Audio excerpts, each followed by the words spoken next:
অরিত্রর হাতে না গাছের লেবু দিয়েছিলাম, গাছ থেকে পেড়ে ওর হাতে দিয়েছিলাম যে বাবা তুমি খাবে, ও বলছে কি না খাবো না।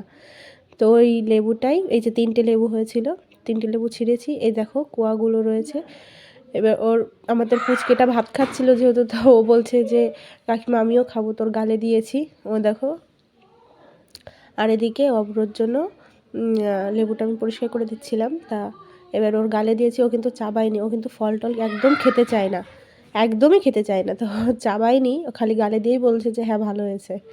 তা এদিকে ঠাম্মা পেছনে না পাশে বসেছিল, তা ঠাম্মাকেও দিয়েছি। ঠাম্মা চুলটা একটু আলো ঝোলো হয়েছিল, তো ওই জন্য ঠাম্মার চুলগুলো ঠিক করে দিলাম।